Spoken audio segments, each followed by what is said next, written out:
안녕하세요. 이번 시간은 28강 260페이지 조사 확인하여야 할 사항입니다.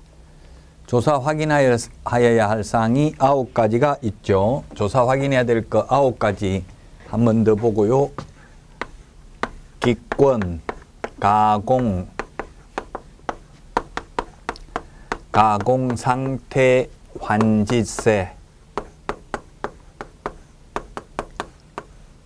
기본적 사항, 권리관계, 거래예정금액, 중개보수 산출내역, 토지이용계획, 공법상 이용제한 거래규제, 시설물의 상태, 벽면 및 도배 상태, 환경조건, 입지조건, 취득 관련 조세의 종류 및 세율 9가지입니다. 자, 먼저 그 중에서 기본적 사항이 있고요. 기본적 사항 중에서 먼저 소재지가 있는데, 소재지는 지번 플러스 리동 플러스 지번까지를 소재지라고 합니다. 소재지는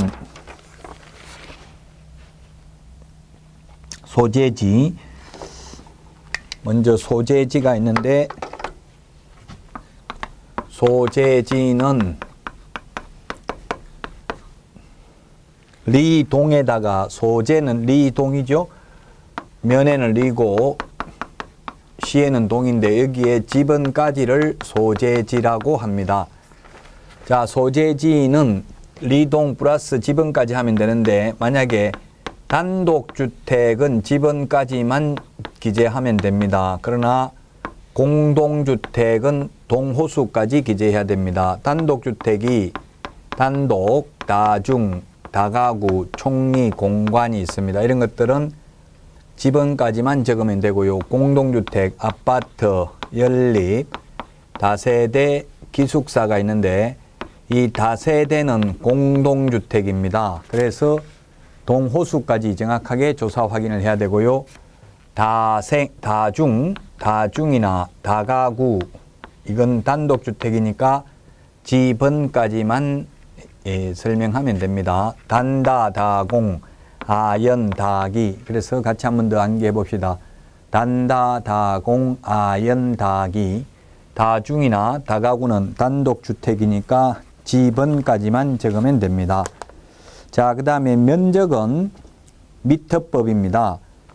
척관법인 평이라고 적으면 안 되고요. 그게 참고에 면적 환산하는 게 나와 있는데, 두 번째 면적입니다. 면적은 미터법입니다. 제곱미터로 쓰는 게 원칙입니다. 1제곱미터는 0.3025평이고 1평은 3.3058제곱미터입니다. 그래서 평이라고 쓰면 안 되고 미터법을 사용해야 된다. 이 건축물 대장, 토지 대장하고 등기사항 증명서가 다른 경우 동그라미 3번, 4번 대장을 기준으로 해야 됩니다. 그 다음에 3번 지목입니다. 지목, 양가로 3번 지목이 있는데, 지목은 공간정보 구축 및 관리 등에 관한 법률에 의하면 28개 지목이 있습니다. 정식 명칭이 기재되어 있는 토지대장, 임야대장을 통해서 확인하면 되겠습니다. 만약 실제 지목과 일치하지 않는 경우에는 둘 다 병기 같이 기재하는 것이 바람직할 것입니다. 그 다음에 4번 경계인데, 경계는 지적도, 임야도 상의 선이 경계가 되겠습니다. 그래서 지적도, 임야도 상의 선이다.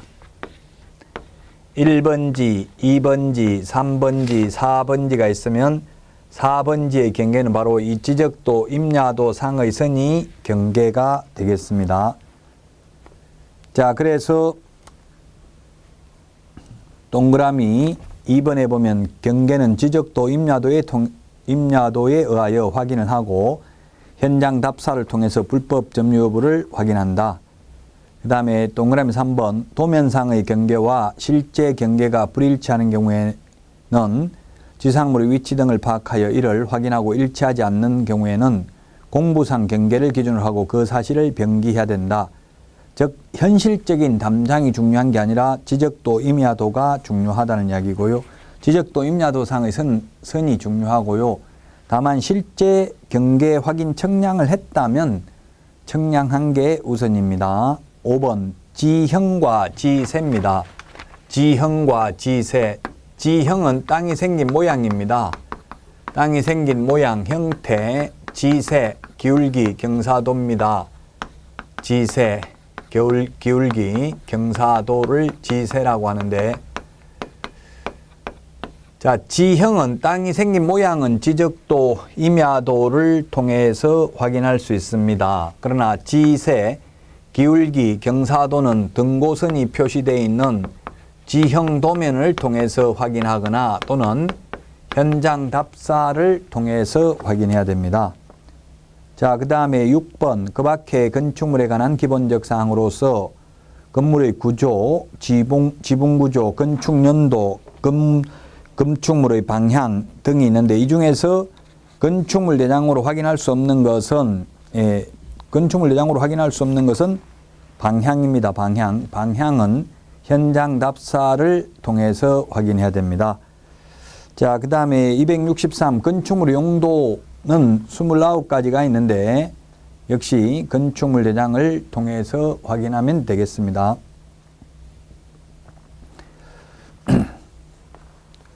자, 그 다음에 권리관계입니다. 263 2번에 권리관계는 양가로 2번 등기부를 통해서 조사 확인합니다. 등기부에 나타나지 않는 것은 현장 답사를 통해서 확인해야 될 것입니다. 자, 그러면 등기부를 보면은 등기부에는 표제부가 있고요, 갑구가 있고 을구가 있습니다. 표제부에는 그 부동산의 표시가 나타나고 표제부에는 표시사항을, 갑구에는 소유권에 관한 사항이, 을구에는 소유권 외의 권리관계가 있습니다. 소유권 외의 권리관계가 나타난다. 자, 그러면 을구는 기재사항이 없을 경우에는 두지 아니할 수가 있고요. 갑구도 없는 게 있습니다. 그 규약상 공용 부분은 표제부만 있습니다. 그래서 이 표제부에 나타나는 표시사항하고 대장상 표시사항이 다른 경우에는 대장이 우선하고요. 권리관계가 대장상 권리관계와 등기부상 권리관계가 서로 다른 경우는 등기부가 우선합니다. 자, 소유권은 갑구입니다. 그래서 시험에 우리 중개실무에 가압류를 확인하려면 갑구를 보아야 된다, 을구를 보아야 한다 시험에 출제되는데 해당 구 사항란을 모두 다 봐야 됩니다.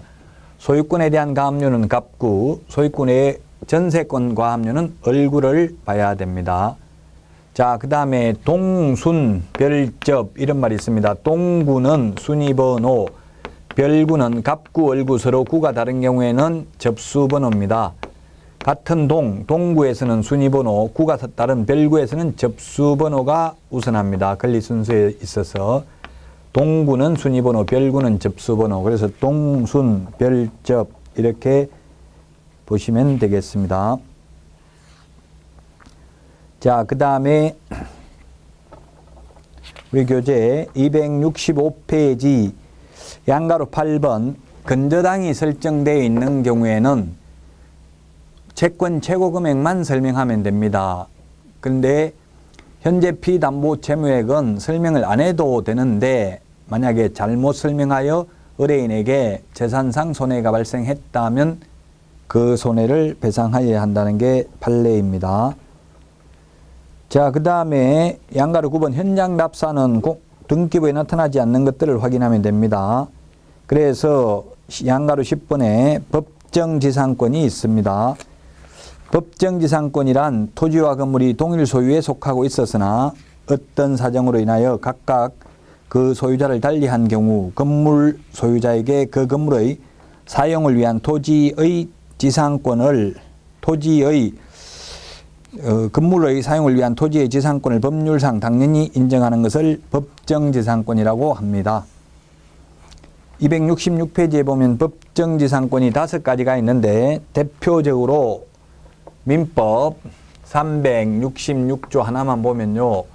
저당권 설정 당시에 토지도 갑의 소유고 건물도 갑의 소유이었습니다. 그런데 저당권 설정 당시에 동일 소유이다가 임의경매로 인하여 토지 소유자가 을로 바뀌어도 갑 건물은 계속해서 을 토지를 사용할 수 있는 권리를 이름하여 법정지상권이라고 합니다.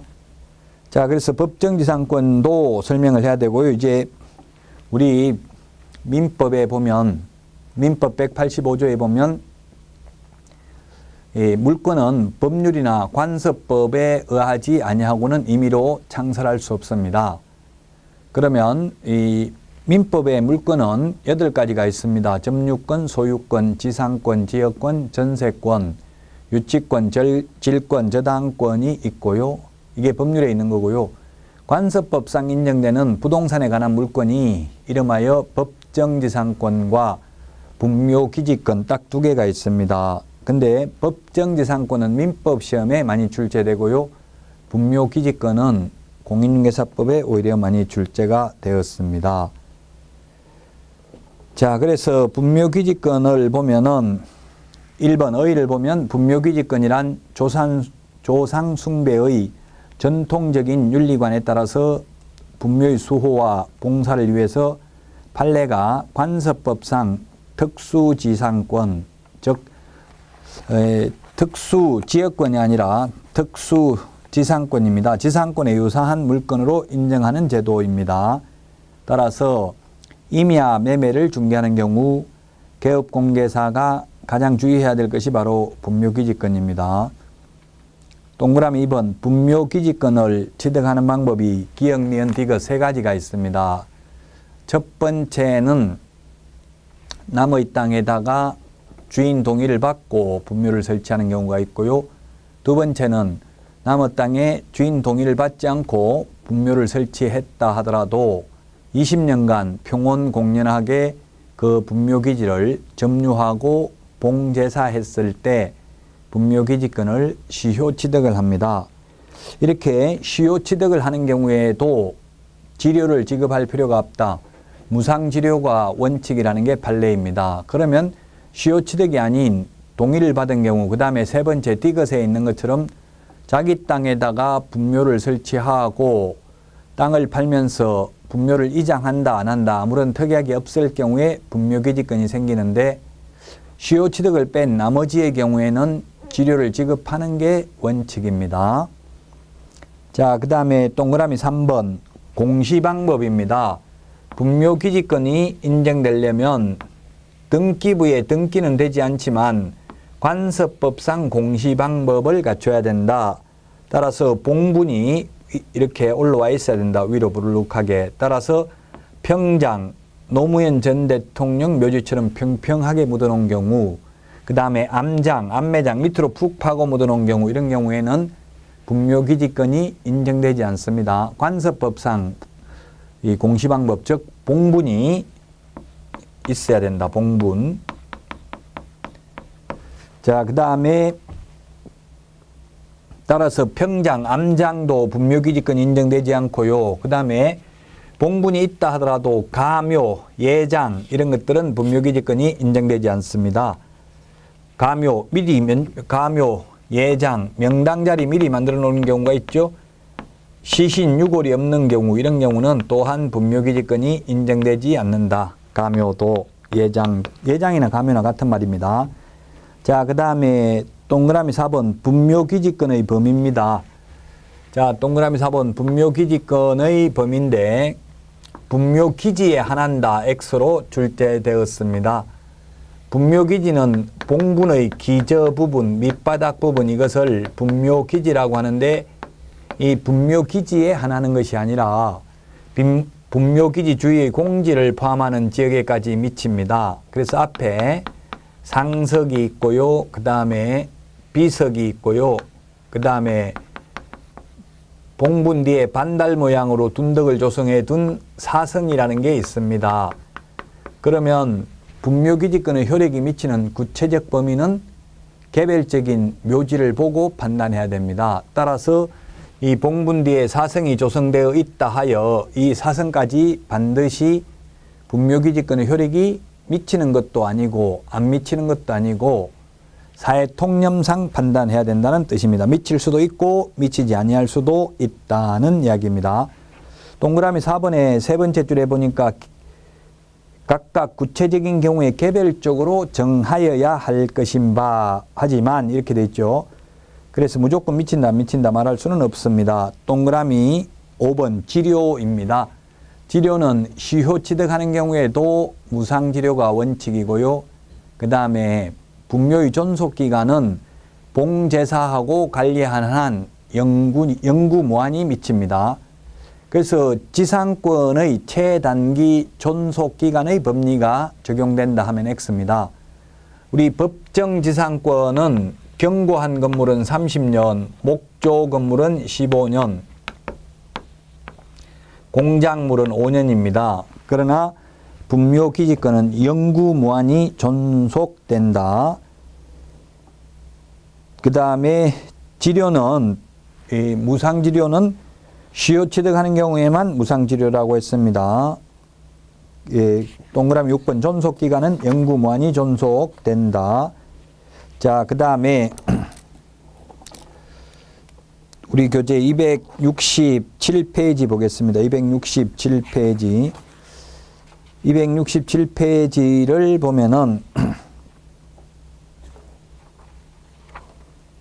분묘가 일시적으로 멸실된 경우라 하더라도 원상 회복이 가능한 일시적 멸실에 불과하다면 분묘기지권은 존속하고 있다고 해석함이 상당합니다. 자, 그 다음에 동그라미 7번 새로운 분묘를 신설할 권능은 인정되지 않는다. 새로운 분묘 신설. 자, 그래서 만약에 부부 중 일방이 먼저 사망을 해서 이 전체가 분묘기지권 효력이 미치고 있다 하더라도 쌍분 형태로 쌍분, 봉분이 두 개 있는 게 쌍분이죠. 배우자를 합장하는 거 허용되지 않고요. 그 다음에 단분 형태로 봉분이 하나 만들고 그 밑에다가 관을 두 개 묻는 것도 허용되지 않는다. 즉 새로운 분묘를 신설할 권능은 분묘기지권에 포함되지 않는다. 이미 설치되어 있는 분묘를 봉제사하고 관리하는데 필요한 범위 내에서 타인 토지를 사용할 수 있는 권리를 분묘기지권이라고 합니다. 따라서 267페이지 밑에 판례, 분묘기지권에 관한 판례 참고로 보시면 되겠고요. 자, 그 다음에 12번 법정저당권입니다. 토지 임대인이 변제기를 경과한 채후 2년의 차임채권에 의하여 그 지상에 있는 임차인 소유의 건물을 압류한 때에는 저당권을 설정한 것으로 본다. 민법 649조 내용입니다. 법정저당권은 등기는 되어 있지 않지만 확인 설명은 해야 됩니다.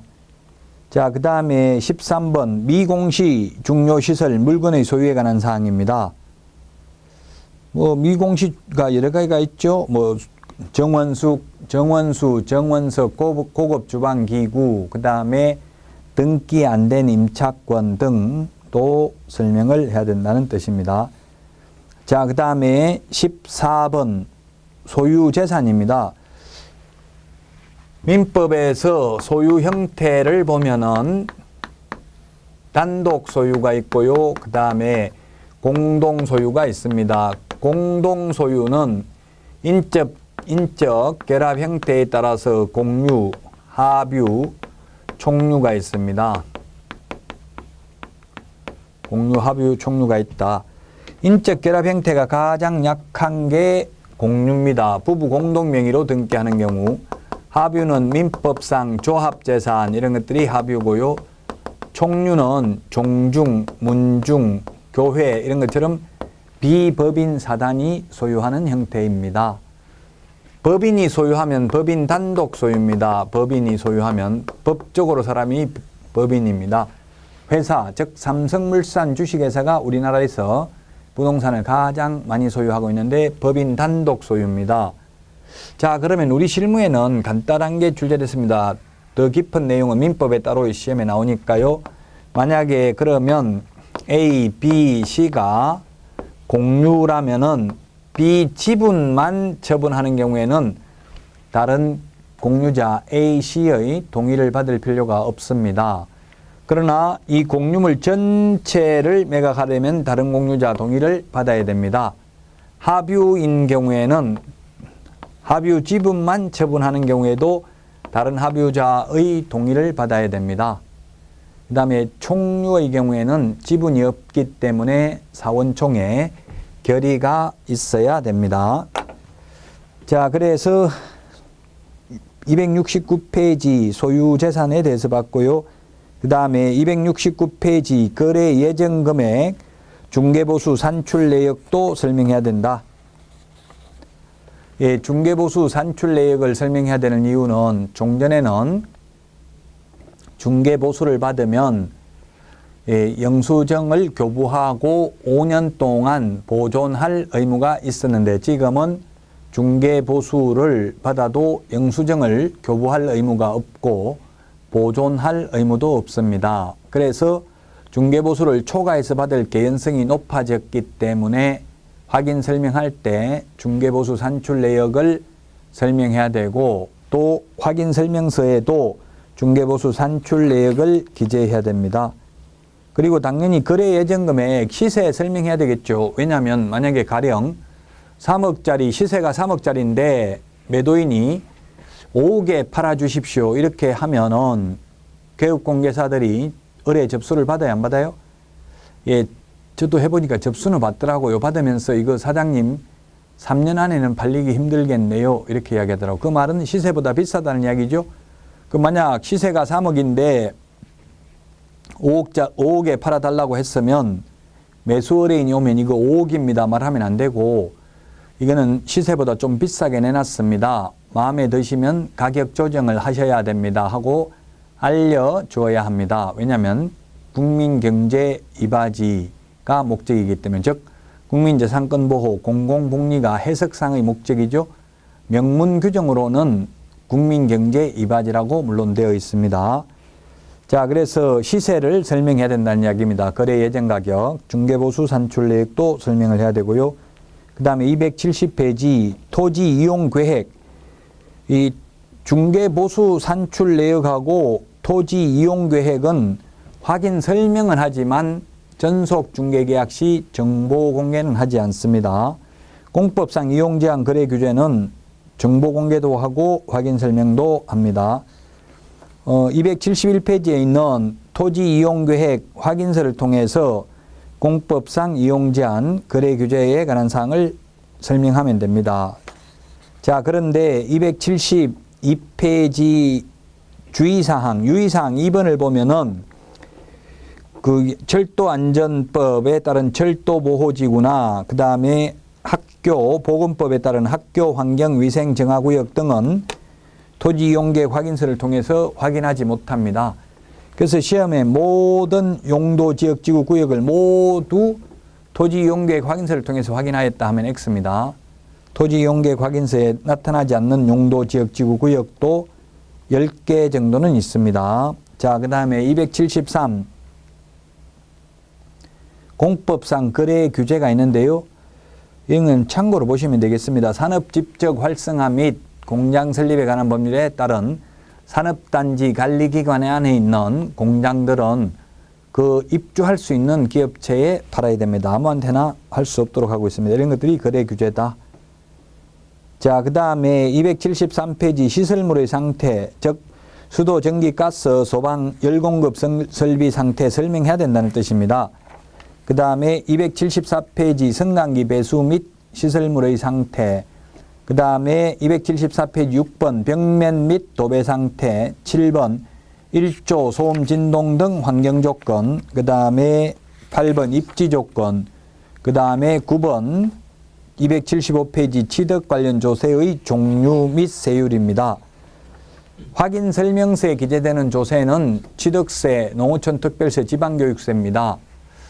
올해부터 확인 설명서 서식에 6월 1일 소유자가 재산세를 납부한다는 규정이 신설되고 서식에 또 확인 설명을 듣고 확인 설명서를 수령할 뿐만 아니라 보전관계 정서도 교부받고 보장금액 등도 설명을 들었다는 취지로 거래 당사자가 확인설명서에 서명 또는 날인하도록 개정됐습니다. 확인설명서 서식이.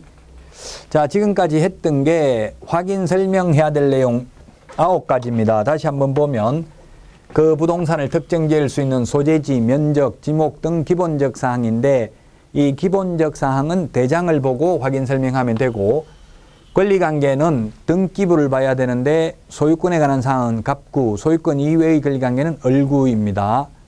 그리고 실제 권리관계는 현장 답사 등을 통해서 확인하면 되겠습니다.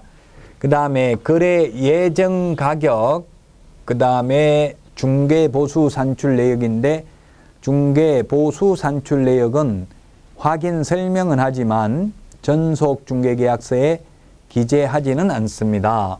그 다음에 토지 이용 계획은 확인 설명은 하지만 전속 중개계약 시 정보 공개는 하지 않는다. 그리고 공법상 이용 제한 거래 규제, 시설물의 상태, 벽면 및 도배 상태, 환경 조건, 입지 조건, 취득 관련 조세, 기권, 가공, 상태, 환지세, 같이 시작. 기권, 가공, 상태, 환지세 이 9개가 확인 설명해야 되는 내용이라는 걸 꼭 기억하시기 바랍니다. 시험에 출제가 잘 됩니다. 양도 관련 조세나 보유 관련 조세는 설명할 의무가 없습니다. 자, 그러면 276페이지 확인 설명서 작성 요령이 되겠습니다.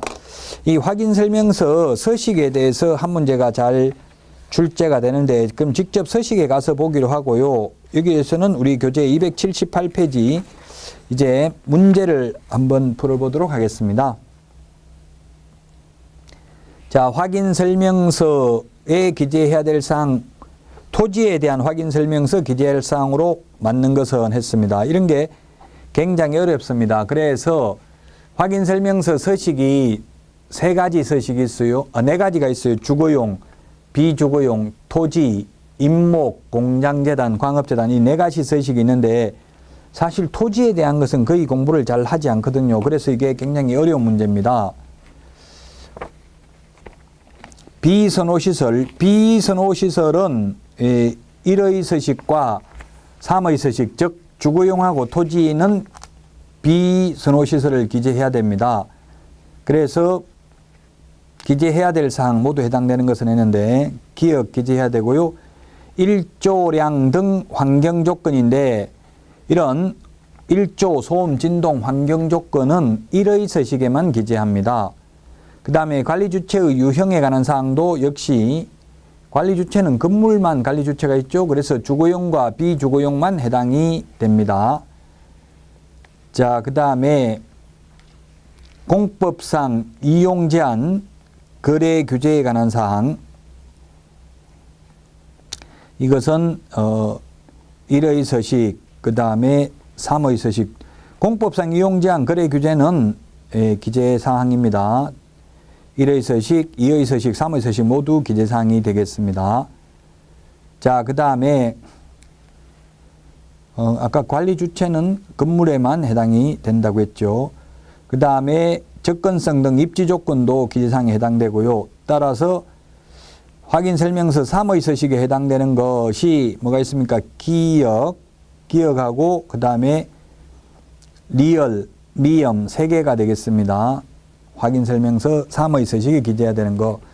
이런 문제가 27회 때 작년에 출제됐는데 상당히 어렵습니다. 4개의 서식을 모두 다 꼼꼼하게 보셔야만 되겠습니다. 자, 그러면 279페이지 확인 설명서 서식인데요. 이 서식 기재 요령에 대해서 한 문제가 출제된다는 이야기입니다. 281페이지에 보면은 기재 요령이 나와 있습니다. 자, 그러면 맨 먼저 279페이지 메뉴에 보니까 확인 설명 자료가 있습니다. 확인 설명을 할 때 제시했던 자료입니다. 근거 자료가 등기 권리증, 등기사항 증명서, 토지대장, 건축물대장, 지적도, 임야도, 토지이용계획 확인서 그 밖의 자료가 있는데요. 지형도면은 없다. 시험에 출제됐어요. 지형도면. 지형도면은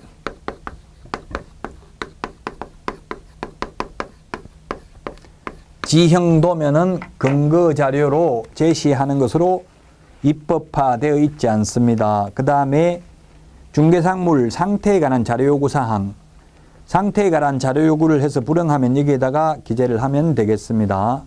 그 다음에 유의사항에 보면 개업공개사는 확인 설명 의무를 성실히 이행해야 되고요. 그 다음에 실거래 가격 신고인데 실거래 가격 신고를 만약에 안 해서 거짓 신고를 하게 되면은 맨 마지막에 보면 취득 당시 실제 거래 가격으로 보아 양도 차익이 계산될 수 있다. 이게 무슨 말이냐 하면은 만약에 실제 거래 가격은 3억으로 거래를 했는데 만약에 신고를 2억으로 신고를 했습니다. 그래가지고 3억에 팔았습니다. 1년 안에. 그러면 실제 3억에 샀다, 3억에 팔았기 때문에 세금을 내지 않아야 되는데 이 다운계약서 적어서 신고를 했다가 만약에 이것을 입증할 수 없을 때는 세금을 물어야 된다는 뜻입니다. 다만 실제로 3억에 입금시켰다는 걸 입증을 하면 양도소득세는 내지 않습니다. 왜냐하면 실질과세 원칙이 있기 때문에 단지 거짓 신고한 것에 대한 과태료 5% 과태료 부과받고요. 이런 것은 있겠죠. 처벌 규정은 당연히. 자, 그 다음에 이제 개업공개사의 기본 확인 사항입니다. 279페이지.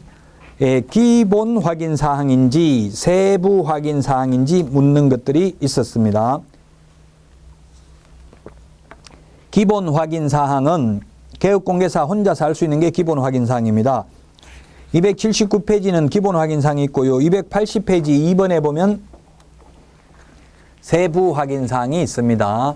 세부 확인 사항은 의뢰인한테 물어봐야 알 수 있는 게 세부 확인 사항입니다. 자, 그 다음에 어쨌든 4가지 서식에 공통적으로 기재되는 게 6가지가 있습니다. 같이 한번 동그라미 해봅시다. 첫 번째 279페이지 대상 물건의 표시, 그 다음에 2번 권리관계, 그 다음에 7번 거래 예정금액, 그 다음에 8번 취득 관련 조세의 종류 및 세율입니다. 그 다음에 실제 권리관계, 9번 실제 권리관계, 그 다음에 중개보수입니다. 13번 중개보수. 이 6개는 4가지 서식의 공통적 기재사항입니다. 대권, 금세, 실수 이렇게 암기하도록 하겠습니다. 대권에 도전하면 금세 실수를 한다. 이렇게 암기하도록 하겠습니다. 6가지가 4가지 서식 공통적 기재사항입니다. 대권, 금세, 실수 같이 시작. 대권, 금세, 실수. 대가 대상 물건의 표시, 권이 2번에 있는 권리관계, 금이 뭡니까? 거래 예정 금액, 거래 예정 금액이 되겠고요. 그 다음에 세가 세금입니다. 취득 관련 조세의 종류 및 세율이 되겠습니다. 그 다음에 실이 실제 권리관계가 되겠습니다. 수가 중개, 보수, 산출 내역입니다. 4가지 서식 1, 2, 3, 4, 1의 서식부터 4의 서식까지가 있는데 이 4가지 서식 1이 주거용, 2가 비주거용, 3이 토지, 4가 임목, 광업재단, 공장재단인데 4가지 서식 모두 공통적으로 기재되는 게 대권, 금세, 실수, 대상 물건의 표시, 권리관계, 그 다음에 거래 예정 금액, 취득 관련 조세의 종류 및 세율, 그 다음에 실제 권리관계, 중개, 보수, 산출 내역. 이것은 4가지 서식 공통적 기재사항입니다. 자, 그 다음에 280페이지 맨 마지막에 보면은 거래 당사자는 서명 또는 날인하고 개업공개사와 소속공개사는 서명 및 날인합니다.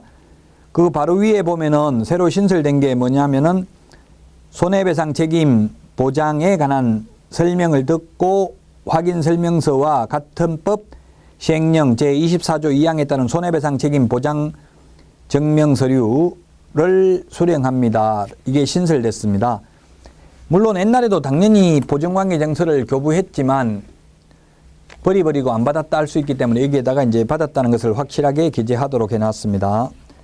자, 그러면 다시 279페이지 기본 확인 사항으로 가보겠습니다. 기본 확인 사항은 개업공개사 혼자서 알 수 있는 내용이 기본 확인 사항입니다. 먼저 대상 물건의 표시, 그 다음에 권리관계고요. 대상 물건의 표시에 보면은 위법 건축물인지도 체크해야 됩니다. 위법 건축물은 건축물 내장을 통해서 확인하면 되겠습니다. 이 대장을 보고 확인하면 되고요. 2번 권리관계는 등기부를 통해서 확인하는데 소유권에 관한 사항은 갑구, 소유권 이외에는 을구고요. 그 다음에 토지이용계획 공법상 이용 제한인데 용도 지역 지구 구역은 토지이용계획 확인서를 통해서 확인하면 되고요. 건폐율 용적률 상한은 시, 군 조례에 따라서 기재하면 되겠습니다. 도시 군 관리 계획은 이 개업공개사가 직접 확인하면 되겠습니다. 지구 단위 계획 구역, 그 밖의 도시 관리 계획도. 그 다음에 입지 조건을 보면 도로, 그 다음에 대중교통, 대중교통에는 버스, 지하철은 있는데 택시 없습니다. 교육시설은 초, 중, 고등학교는 있는데 대학교는 없습니다. 그 다음에 판매, 의료시설 이런 것들 개업공개사가 직접 조사해서 설명하면 되고요. 기재하면 됩니다.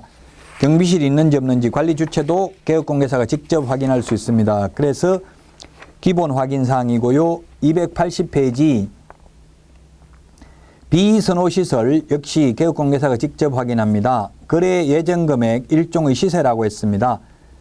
그리고 거래 예정금액은 확인설명도 하고 확인설명서 서식에 기재도 하는데 개별 공시지가와 건물 주택 공시가격은 설명은 하지 않지만 설명서에 기재는 하여야 합니다.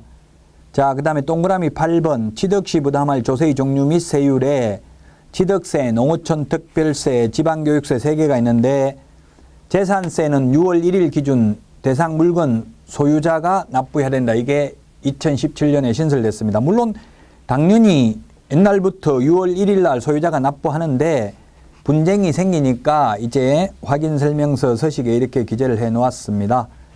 자, 여기 8번까지는 기본 확인사항이기 때문에 개업공개사가 직접 확인할 수 있는 내용입니다. 이제 세부 확인사항은 보면은 실제 권리관계 또는 공시되지 아니한 물건의 권리에 관한 사항은 의뢰인이 고지한 사항을 기재합니다.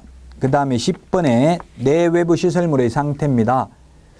그 중에서 시험에 출제됐던 게 소하전, 비상벨, 그 다음에 성강기 이런 것들이 세부 확인사항이라는 게 시험에 출제됐습니다. 수도, 전기, 가스, 소방, 난방 방식 및 연료 공급, 성강기, 배수, 그 밖의 시설물 전부 다 세부 확인 사항입니다. 그 다음에 11번 벽면 및 도배 상태입니다. 이것도 역시 세부 확인 사항이고요. 일조, 소음, 진동 등 환경 조건도 세부 확인 사항이 되겠습니다. 자, 그래서 세부 확인 사항, 기본 확인 사항 꼭 확인을 해야 되겠습니다. 그리고 4개 서식 공통적으로 기재되는 사항 282페이지에 보겠습니다. 공통적으로 기재되는 것만 체크해 보겠습니다. 비주거용에 1번 대상 물건의 표시, 2번 권리관계, 그 다음에 6번 거래 예정금액, 7번 취득시 부담할 조세의 종류 및 세율, 8번 실제 권리관계, 그 다음에 11번 중개보수 산출 내역, 이 4가지, 6가지가 공통적 기재사항이 되겠습니다. 자, 그 다음에 285페이지 보겠습니다. 3의 서식. 역시 공통적 기재사항만 체크해 보겠습니다. 1번 대상 물건의 표시, 2번 권리관계가 있고요. 그 다음에 6번 거래 예정금액, 7번 취득시 부담할 조세의 종류 및 세율, 그 다음에 8번 실제 권리관계, 9번 중개보수, 이 4가지가 6가지가 공통적 기재사항입니다. 4가지 서식. 자, 그 다음에 마지막으로 288페이지 4의 서식인데 역시 공통적 기재사항만 체크해 보겠습니다. 1번 대상 물건의 표시, 2번 권리관계가 있고요. 그 다음에 289페이지 5번 거래 예정금액 일종의 시세인데요. 이것도 역시 공통적 기재사항이고요. 6번 취득시 부담할 조세, 7번 실제 권리관계, 8번 중개보수 산출 내역, 이 6개는 4가지 서식의 공통적 기재사항입니다. 자, 이 서식에 대해서 한 문제가 나오는데 세부 확인 사항, 그 다음에 기본 확인 사항인지 구분하시고요. 그 다음에 4개 서식에 공통적으로 기재사항인지 아닌지 이런 것들을 주의 깊게 보셔야 됩니다. 서식별로 차이가 나는 것을 기억해야 되겠습니다. 자, 그러면 291페이지 문제 풀어보고 쉬었다 하도록 하겠습니다. 틀린 것입니다. 1번 소유권은 등기사항 증명서를 보면 되고요. 그 다음에 지목은 토지대장을 보면 되고요. 답이 3번이네요. 용적률 건폐율 상한은 토지 이용계획 확인서를 보는 게 아니라 시군조례를 봐야 됩니다. 3번이 답이고요. 공부에서 확인할 수 없는 것은 부동산 종합정보망 등을 통해서 확인하고요. 공시되지 아니한 물건의 권리사항은 매도, 임대, 의뢰인이 고지한 사항을 기재하면 되겠습니다. 자, 여기까지 하고 다음 시간은 중개 기법 및 중개업 경영부터 하고 이번 시간 여기서 마치겠습니다. 여러분 수고하셨습니다. 안녕히 계십시오.